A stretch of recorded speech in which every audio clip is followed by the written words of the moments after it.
Hey, good morning. We are at the stage stop here just outside of Boise. We're about 20 miles from delivery. They open at 9. I gave them a call, so I'm waiting for a call back as well. Still waiting for a load after this one. I should be going up to Washington. Special thank you to Frank. He actually dropped off a GoPro and tripod for me. I just got to get a battery for it, and then we'll put it to work.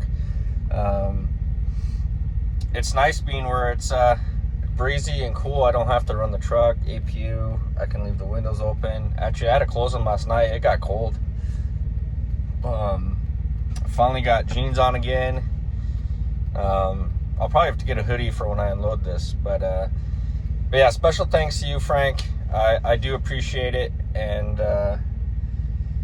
once I get that battery, we'll put this to good use, and hopefully I can get a couple mounts to put somewhere on the truck as well, and we can get different views and make these videos even better. I'm gonna probably head out here in a couple minutes. I should get there a little after 9, so we'll be okay. It's kind of cool. The front row is literally all Pete's. There's a 379 there and a brand new heavy haul 389 there with floaters. It's a quad axle with actually it's a 13 axle setup, period. So and there was a couple more down the line, but they all left. But yeah, anyway, special thanks to you, Frank. I do appreciate it. We're gonna get rocking here in a little bit, get this off, and then probably head up to Washington. Either I'm picking up excavators from Fife, or I'll pick up genie lifts out of Moses Lake heading somewhere. So we'll stay tuned, and we'll see what we get ourselves into today. All right, y'all, I got here and the gate was closed, so I did a little walking around, and there was a guy working on a bunch of cars. I guess he works for the company, even though it's a different company. However, there's some cool rides here. We have, they do a lot of like drifting and stuff, so there's got some, a 240 that's going to be in, I think, Pro 2 or Formula Drift. I guess he scouts for a Formula Drift team out of Idaho.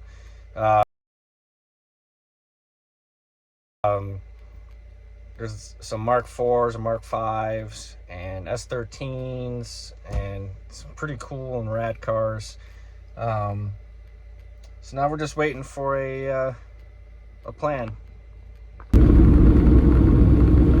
All right, y'all, to YouTube, we got a load from Coastline Equipment here in Meridian, Idaho, going up to Chehalis, Washington, which is just south of Tacoma, and 120 excavator. So hopefully we can get this on and up there. I'd like to get it off today, but I don't know if that'll happen.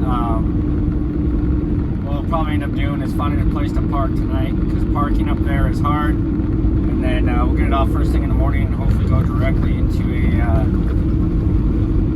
another load from Tacoma going somewhere. Hopefully not California, but knowing my luck, that's probably where I'll go. So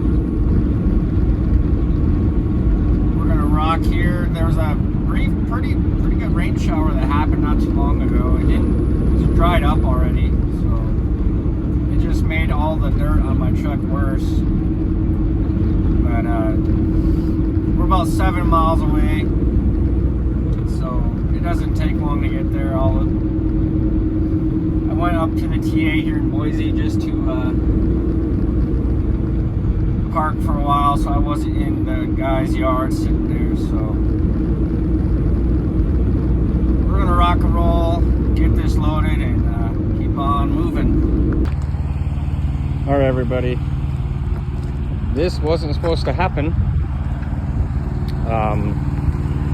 Picking up a John Deere 120D. I tried to center it the best I could. Ended up being an inch and a half roughly on each side. But I got 2 chains pulling this bucket down. I got my strobes. I got chain over the top, 2 chains and 2 binders. The necks, they're not touching. And then 2 chains and the necks and 2 binders as well. Exhaust is covered. We're legal height, and we're 105 inches wide. So that's why I'm oversized now, waiting on permits. Hey, good morning. Since I'm still waiting for permits, I will show you exactly how I do this and measure for oversized load and whatnot. Get my hand out of that way. Literally an inch, a little over an inch on each side. I have it pretty much as centered as I can get either way, but I'll show you how I do this. All right, so I'll measure each track.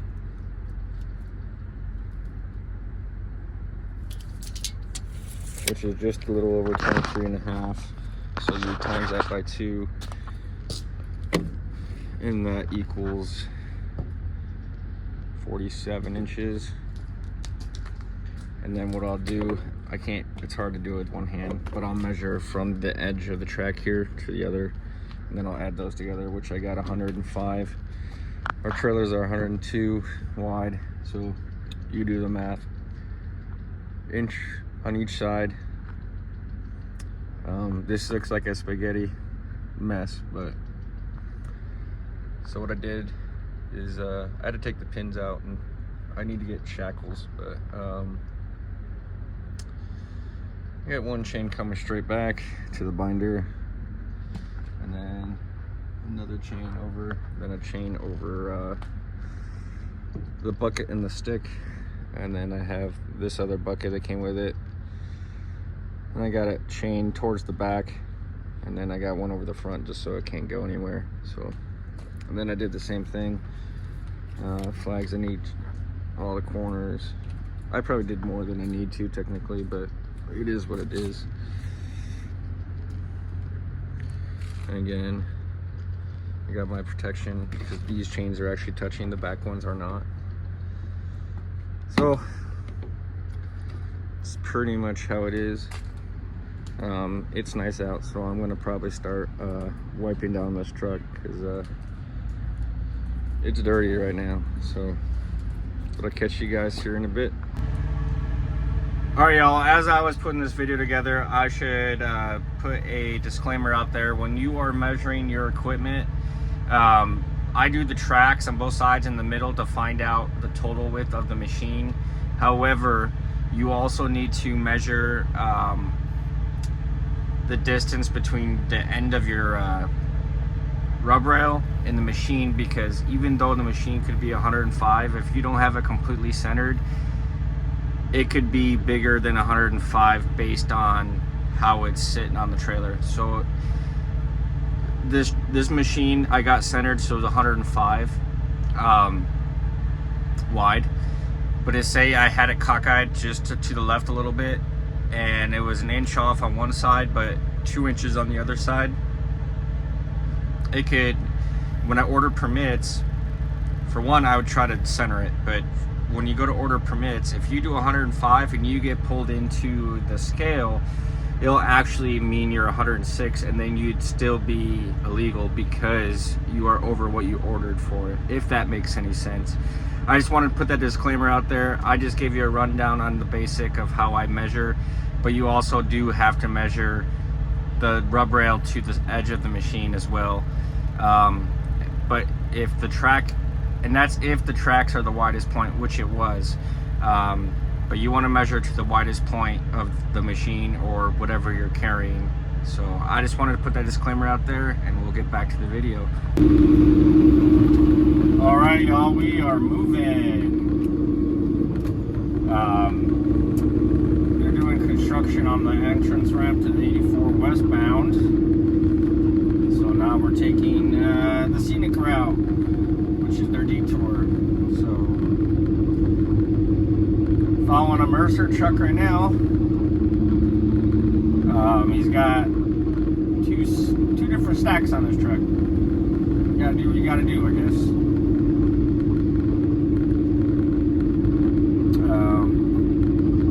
We're not gonna be able to. We might be able to deliver, but I doubt it today. Probably stop there in Pendleton or something, because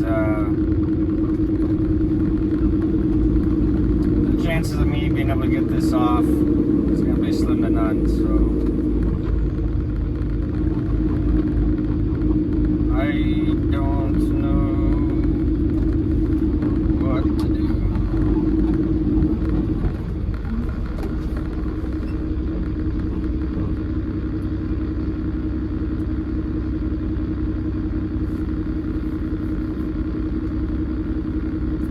Yeah, these are some tight turns through here.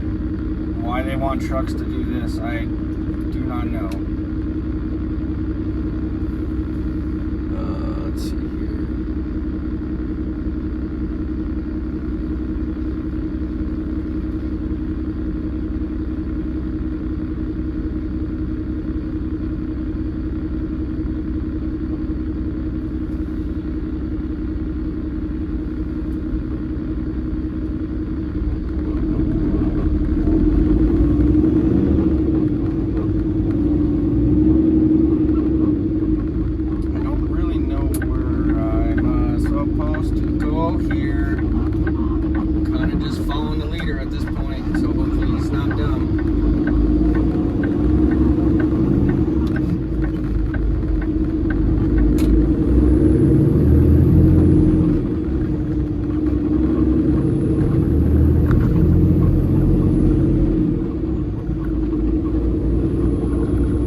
Find out.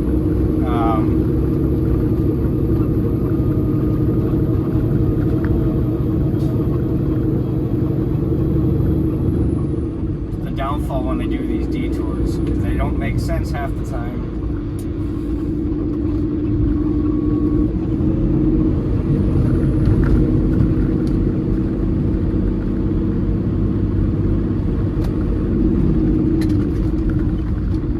Got these lights that aren't made for trucks that want to switch super damn fast. So, well, we're gonna get through this nonsense and I'll catch you guys here in a bit when we get back on the 84. Alright, y'all, we are going down the mountain on the 84 here. I I started my driving career on this. There's a runaway ramp for those who have never seen one. When truck's brakes fail, you go up in there. That gravel basically swallows the truck, slows it down up the hill, then you get pulled out. But going down steep grades and stuff, it's better off to start off slow and stay slow. Mountains aren't really something you want to try to race down. I mean, if you're light, you know what, even if you're light, just start off slow. Use your jakes. Like coming down this mountain right now, I barely step on the brakes. I might stab them just if I start gaining speed, but I don't hold pressure. I stab and release. Usually when you start seeing trucks smoking down the mountain, they're using more brakes than their jakes, or they start way too fast and trying to slow down.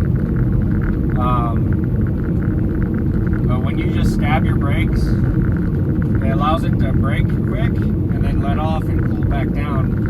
Your brakes cool off with movement.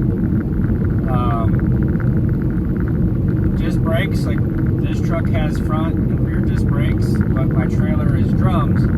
Disc brakes will get super hot really quick, but they dissipate the heat just as quick. So when you stab, you'll brake, and then, yeah.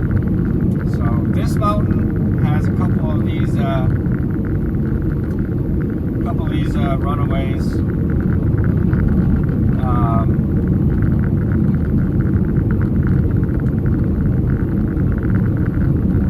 Which is nice. Colorado has some weird ones where you have to go on the left lane. I don't quite understand, but it is what it is. I'm not extremely heavy, so this machine probably only weighs about 20,000 pounds.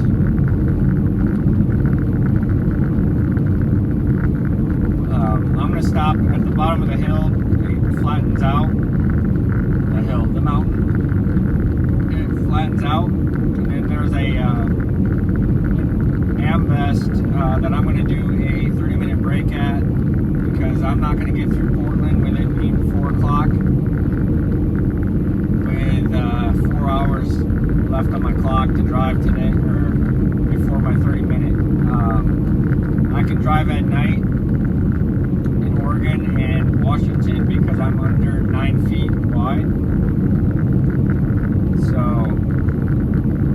I'm going to park on site tonight. So I'll get there probably around 9:30 or so, depending on traffic. But I called and made sure I could park, because I was looking at Google Maps and there's a spot I can park at. So normally here is where I start letting off the jakes and kind of coasting down. But for this guy being slow in front of me, it ain't gonna happen. So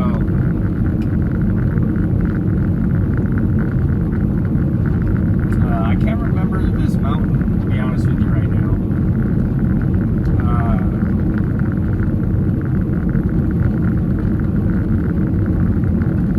But right up here is it's also a casino.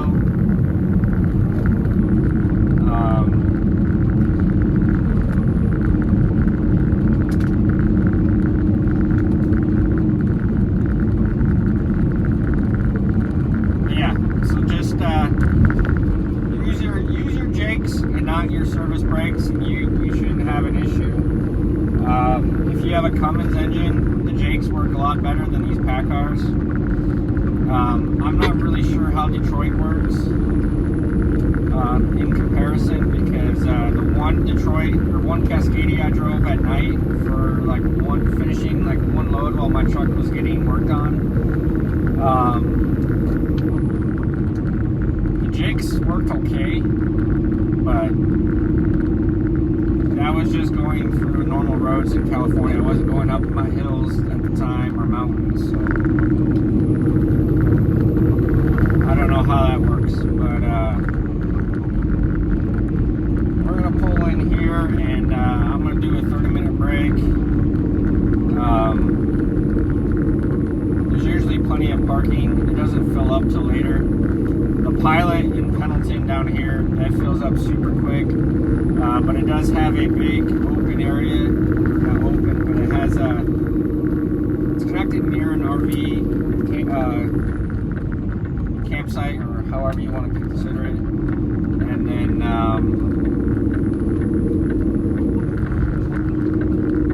it has basically a big parking. You got these weird people in Oregon that just stand in the middle of nowhere.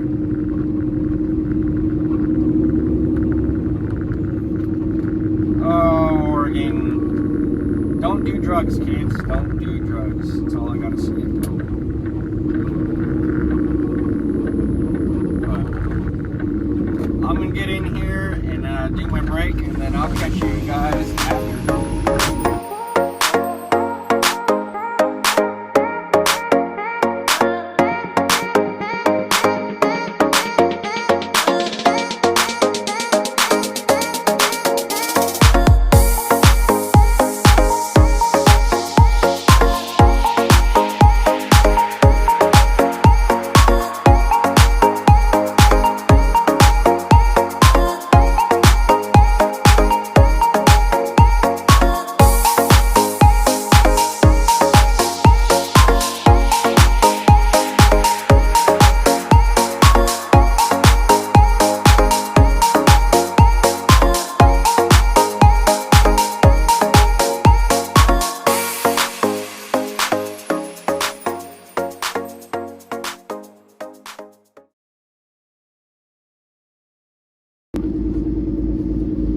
Alright, good morning YouTube. We are leaving Space Age Truck Center here at, what exit is this? I don't honestly remember what exit this was. It's got an AW and I think it's a newer truck stop here in Washington.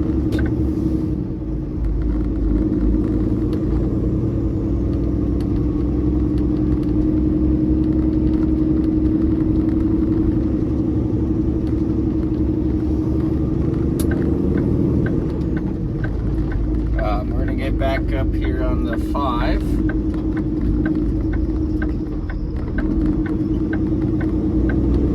And I was gonna stay on the property last night, but I saw there was a truck stop right there that wasn't showing up anywhere, so I figured I'd stop there. I found a spot, so it was nice. It's nice and quiet. It's clean.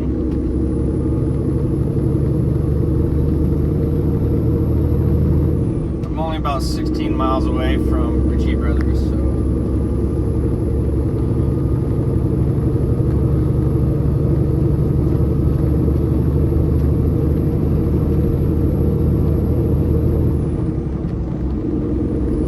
downfall is now I'm on these hills, so me trying to get going.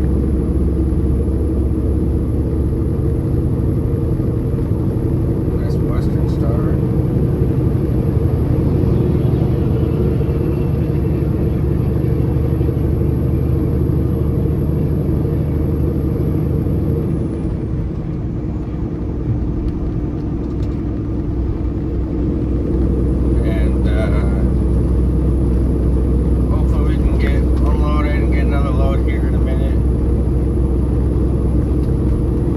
Us moving. Yeah, I think this is the first time I've been up here in the summertime. I love it. I won't live here. Well, Washington, I don't know too much about Washington politics, but Oregon, California, hell no. But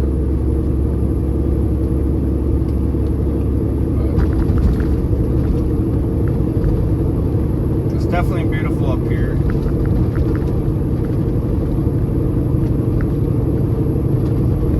Climbing up the hill. But I'll get back with you guys when we get closer. Alright, y'all, we are here. I gotta figure out where I gotta go, and then I gotta check in and unload it and all that jazz. So I doubt you're watching this, but thank you to another oversized low driver who blocked traffic so I could get out, because God, man, that was obnoxious. Look at all these yellow trailers still sitting here. One in Denver didn't have this many, but there was still a decent amount of them. There's a lot of yellow trailers. Once you're on the left, you can't see. They actually don't look terrible. They're probably the newer ones.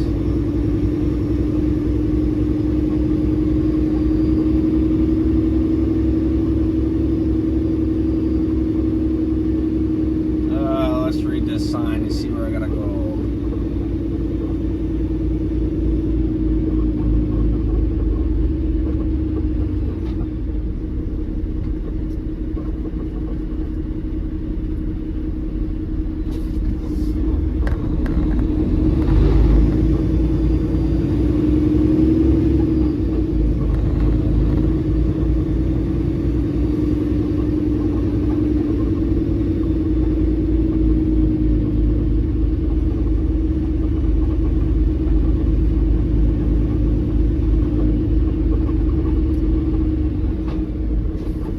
Alright, y'all, let me go check in here and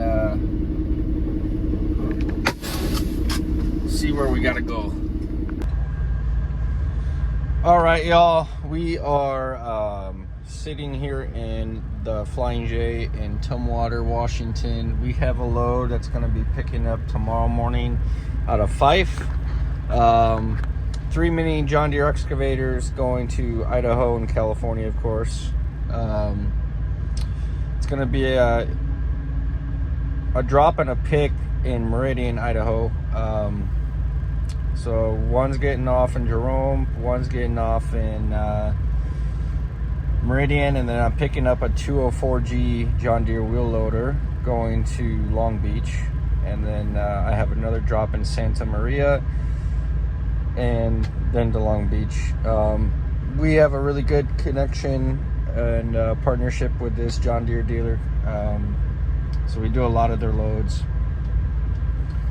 But it's hot.